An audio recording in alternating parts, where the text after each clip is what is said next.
ಎಲ್ಲರಿಗೂ ನಮಸ್ಕಾರ ಸ್ನೇಹಿತರೆ.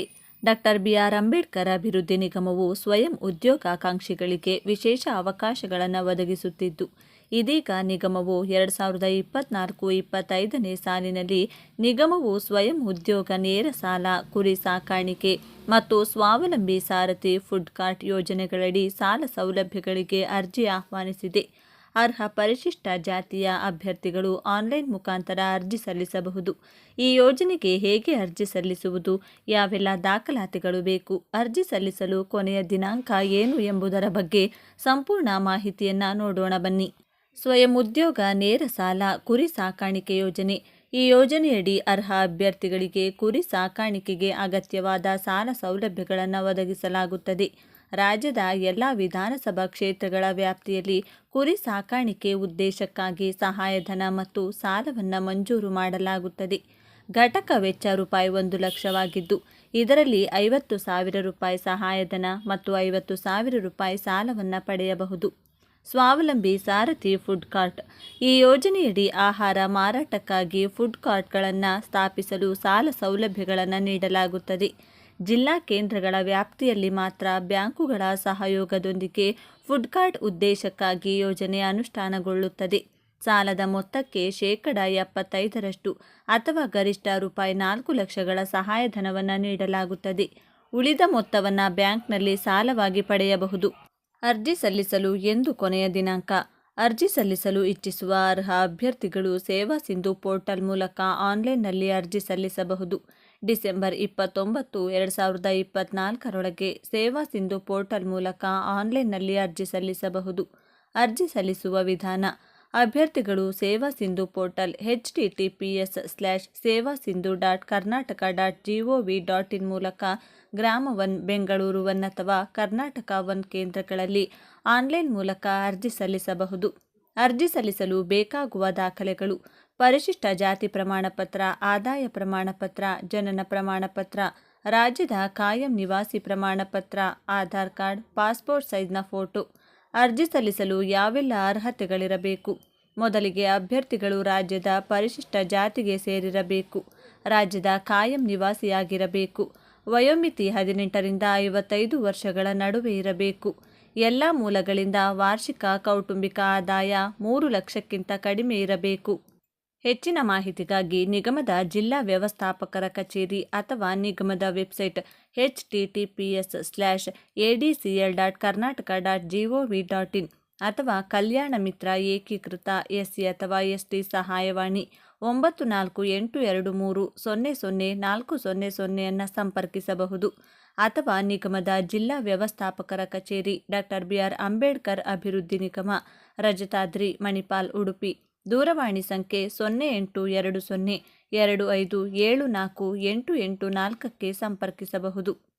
ಗಮನಿಸಿ, ಜಿಲ್ಲಾ ವ್ಯವಸ್ಥಾಪಕರ ಕಚೇರಿ 082025748884, ಕಲ್ಯಾಣ ಮಿತ್ರ ಸಹಾಯವಾಣಿ 9482300400. ಈ ಯೋಜನೆಗಳು ಪರಿಶಿಷ್ಟ ಜಾತಿಯ ಅಭ್ಯರ್ಥಿಗಳಿಗೆ ಸ್ವಯಂ ಉದ್ಯೋಗದ ಅವಕಾಶಗಳನ್ನು ಒದಗಿಸಲು ಮತ್ತು ಆರ್ಥಿಕ ಸ್ವಾವಲಂಬನೆಗೆ ಉತ್ತೇಜನ ನೀಡಲು ಉದ್ದೇಶಿತವಾಗಿದೆ. ಅರ್ಹ ಅಭ್ಯರ್ಥಿಗಳು ಈ ಅವಕಾಶವನ್ನು ಬಳಸಿಕೊಳ್ಳಲು ಡಿಸೆಂಬರ್ 29, 2024ರ ಒಳಗೆ ಅರ್ಜಿಯನ್ನು ಸಲ್ಲಿಸಬೇಕು.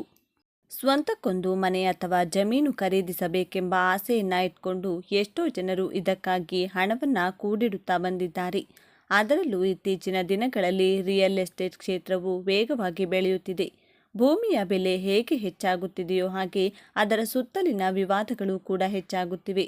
ನೋಂದಣಿ ಸಮಯದಲ್ಲಿ ಸಾಕಷ್ಟು ವಂಚನೆಗಳಾಗುವ ಸಂಭವಗಳಿವೆ. ಆದ್ದರಿಂದ ಗ್ರಾಹಕರು ಆಸ್ತಿ ಖರೀದಿಸುವ ಸಮಯದಲ್ಲಿ ತುಂಬ ಎಚ್ಚರಿಕೆ ವಹಿಸುವುದು ಅಗತ್ಯವಾಗಿದೆ. ಸ್ವಲ್ಪ ಯಾಮಾರಿದರೂ ಕೂಡ ಜೀವನ ಪೂರ್ತಿ ಕಷ್ಟಪಡಬೇಕಾಗುತ್ತದೆ. ಹಾಗಾಗಿ ಯಾವುದೇ ಆಸ್ತಿ ಅಥವಾ ಜಮೀನನ್ನು ಖರೀದಿಸುವಾಗ ಕೆಲವು ದಾಖಲೆಗಳನ್ನು ಕಡ್ಡಾಯವಾಗಿ ಪರಿಶೀಲಿಸಿಕೊಂಡರೆ ಒಳಿತಾಗುತ್ತದೆ ಎಂದು ಕಾನೂನು ತಜ್ಞರು ಸಲಹೆಯನ್ನು ನೀಡುತ್ತಾರೆ. ಹಾಗಿದ್ದಲ್ಲಿ ಆಸ್ತಿ ಖರೀದಿ ಅಥವಾ ಮಾರಾಟದ ಸಮಯದಲ್ಲಿ ಯಾವ ದಾಖಲೆಗಳನ್ನು ಕಡ್ಡಾಯವಾಗಿ ಪರಿಶೀಲಿಸಬೇಕು ಎಂಬ ಸಂಪೂರ್ಣ ಮಾಹಿತಿಯನ್ನು ತಿಳಿದುಕೊಳ್ಳಲು ವಿಡಿಯೋವನ್ನು ತಪ್ಪದೇ ಕೊನೆವರೆಗೂ ನೋಡಿ.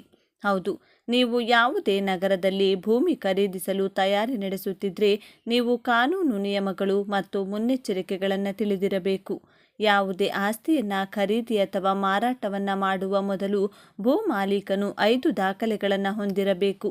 ಈ ದಾಖಲೆಗಳನ್ನು ಹೊಂದಿಲ್ಲದ ಭೂಮಿಯನ್ನು ಖರೀದಿಸಿದರೆ ನೀವು ತೊಂದರೆಗೆ ಸಿಲುಕಬಹುದು ಮತ್ತು ಆರ್ಥಿಕ ನಷ್ಟವನ್ನು ಸಹ ಅನುಭವಿಸಬಹುದು. ಈ ದಾಖಲೆಗಳು ನಿಮ್ಮ ಬಳಿ ಇದ್ದರೆ ಭೂಮಿ ನಿಮ್ಮದು ಎಂದು ನೀವು ಸಾಬೀತುಪಡಿಸಬಹುದು. ಆದ್ದರಿಂದ ಈ ದಾಖಲೆಗಳು ಕಡ್ಡಾಯವಾಗಿರಬೇಕು. ಆಸ್ತಿ ಖರೀದಿಗೆ ಯಾವೆಲ್ಲ ದಾಖಲಾತಿಗಳು ಕಡ್ಡಾಯ? ಈ ಕೆಳಗಿನ 6 ದಾಖಲೆಗಳು ಆಸ್ತಿ ಖರೀದಿ ಅಥವಾ ಜಮೀನು ಖರೀದಿಯ ಸಂದರ್ಭದಲ್ಲಿ ಬಹಳ ಮುಖ್ಯವಾಗಿ ಬೇಕಾಗಿರುವಂಥ ದಾಖಲೆಗಳು. ಪಹಣಿ, ರಿಜಿಸ್ಟ್ರಿ, ರಸೀದಿ, ಎನ್ಒಸಿ, ಪವರ್ ಆಫ್ ಅಟಾರ್ನಿ, ಜಮಾಬಂದಿ. ಪಹಣಿ: ಆಸ್ತಿಯನ್ನು ಖರೀದಿ ಮಾಡುವ ಸಂದರ್ಭದಲ್ಲಿ ಪಹಣಿಯ ಬಗ್ಗೆ ಕೂಲಂಕುಷವಾಗಿ ನೋಡಬೇಕು. ಯಾಕೆಂದರೆ ಪಹಣಿ ಭೂಮಿಗೆ ಸಂಬಂಧಿಸಿದ ಬಹಳ ಮುಖ್ಯವಾದ ದಾಖಲೆ. ಪಹಣಿಯಲ್ಲಿ ನಾವು ಫ್ಲ್ಯಾಟ್ಗೆ ಸಂಬಂಧಿಸಿದಂಥ ಖಾತೆ ಸಂಖ್ಯೆ, ಆಸ್ತಿಯ ವಿಸ್ತೀರ್ಣ, ಫ್ಲ್ಯಾಟ್ ಮಾಲೀಕರ ಹೆಸರು ಮತ್ತು ಇತರ ಅನೇಕ ವಿವರಗಳನ್ನು ಒಳಗೊಂಡಿರುವ ಕಾರಣ ಈ ದಾಖಲೆಗಳನ್ನು ಆಸ್ತಿ ಖರೀದಿಯ ಸಂದರ್ಭದಲ್ಲಿ ಪರಿಶೀಲಿಸಬೇಕು. ರಸೀದಿ: ಭೂಮಿಯನ್ನು ಖರೀದಿಸುವ ಮುಂಚೆ ಭೂ ಮಾಲೀಕನು ಭೂಮಿಯ ಮೇಲೆ ಇರುವಂಥ ಎಲ್ಲ ತೆರಿಗೆಗಳನ್ನು ಕಟ್ಟಿದ್ದಾನೆಯೇ ಎಂದು ಸಾಬೀತುಪಡಿಸಲು ಈ ರಸೀದಿ ಸಹಾಯಕ್ಕೆ ಬರುತ್ತದೆ. ಹಾಗೂ ನಾವು ಖರೀದಿಸಿರುವಂತಹ ಭೂಮಿಯ ಮೇಲೆ ಯಾವುದಾದರೂ ಸಾಲ ಇದೆಯೋ ಇಲ್ಲವೋ ಎಂದು ಖಚಿತಪಡಿಸಿಕೊಳ್ಳಲು ಬಹಳ ಮುಖ್ಯವಾಗಿ ಬೇಕಾಗಿರುವಂಥ ದಾಖಲೆ ರಸೀದಿ. ರಿಜಿಸ್ಟ್ರಿ: ಆಸ್ತಿ ಅಥವಾ ಭೂಮಿ ವಾಸ್ತವವಾಗಿ ನಿಮ್ಮ ಹೆಸರಿನಲ್ಲಿದೆ ಎಂದು ಆಸ್ತಿಯ ಮಾರಾಟ ಮತ್ತು ಮಾಲೀಕತ್ವ ಅಥವಾ ಮಾಲೀಕತ್ವವನ್ನು ಈ ಪತ್ರವು ತೋರಿಸುತ್ತದೆ. ಈ ದಾಖಲೆಯನ್ನು ಸಬ್ ರಿಜಿಸ್ಟ್ರಾರ್ ಕಚೇರಿಯಲ್ಲಿ ನೋಂದಾಯಿಸಬೇಕು. ಮಾಲೀಕತ್ವವನ್ನು ಸಾಬೀತುಪಡಿಸಲು ರಿಜಿಸ್ಟ್ರಿ ಬಹಳ ಮುಖ್ಯವಾದ ದಾಖಲೆಯಾಗಿದೆ. ಎನ್ಒಸಿ ನೋ ಅಬ್ಜೆಕ್ಷನ್ ಸರ್ಟಿಫಿಕೇಟ್: ಭೂಮಿ ಅಥವಾ ಮನೆ ಖರೀದಿಸುವಾಗ ಪ್ರಮುಖವಾಗಿ ನೋಡಬೇಕಾಗಿರುವ ದಾಖಲೆ. ಆಸ್ತಿಯ ಮಾರಾಟಗಾರರಿಂದ ಎನ್ಒಸಿ ನೀಡಬೇಕು. ನೀವು ಖರೀದಿಸುತ್ತಿರುವ ಆಸ್ತಿ ವಿವಾದವಲ್ಲ ಎಂದು ಇದು ತೋರಿಸುತ್ತದೆ. ಯಾರಿಗಾದರೂ ಆಸ್ತಿಯ ಬಗ್ಗೆ ಆಕ್ಷೇಪಣೆ ಇದ್ದರೆ ಅವರು ಖರೀದಿಯ ಸಮಯದಲ್ಲಿ ಮಾತ್ರ ಅದರ ಬಗ್ಗೆ ಮಾತನಾಡಬಹುದು. ಎನ್ಒಸಿ ಇಲ್ಲದೆ ಆಸ್ತಿಯನ್ನು ಖರೀದಿಸಬೇಡಿ. ಜಮಾಬಂದಿ: ಇದು ಮುನ್ಸಿಪಲ್ ಕಾರ್ಪೊರೇಷನ್ ಅಥವಾ ಬ್ಲಾಕ್ ಮತ್ತು ಗ್ರಾಮ ಪಂಚಾಯಿತಿಯಿಂದ ಪಡೆದ ಭೂಮಿಯ ದಾಖಲೆಯಾಗಿದೆ. ಜಮಾಬಂದಿಯಲ್ಲಿ ಭೂಮಿಯ ಅಕ್ರಮ ಮತ್ತು ಸ್ಥಿತಿಯ ಬಗ್ಗೆ ಮಾಹಿತಿಯನ್ನು ಪಡೆಯಲಾಗುತ್ತದೆ. ಇದು ಭೂಮಿಯ ಮಾಲೀಕ, ಭೂಮಿಯ ಪ್ರಕಾರ, ಕೃಷಿ ಮತ್ತು ಅದಕ್ಕೆ ಸಂಬಂಧಿಸಿದ ವಿವಿಧ ಹಕ್ಕುಗಳನ್ನು ಒಳಗೊಂಡಿದೆ. ಪವರ್ ಆಫ್ ಅಟಾರ್ನಿ: ಒಂದು ವೇಳೆ ಜಮೀನು ಮಾರಾಟ ಮಾಡುತ್ತಿರುವವರು ಭೂಮಿಯ ಮಾಲೀಕರಾಗಿಲ್ಲದಿದ್ದರೆ ಅವರು ಪವರ್ ಆಫ್ ಅಟಾರ್ನಿ ಹೊಂದಿರಬೇಕು ಹಾಗೂ ಅದರಲ್ಲಿ ಸಂಪೂರ್ಣವಾಗಿ ಅವರಿಗೆ ಆಸ್ತಿಯನ್ನು ಮಾರಾಟ ಮಾಡುವ ಅಧಿಕಾರವನ್ನು ನೀಡಬೇಕು.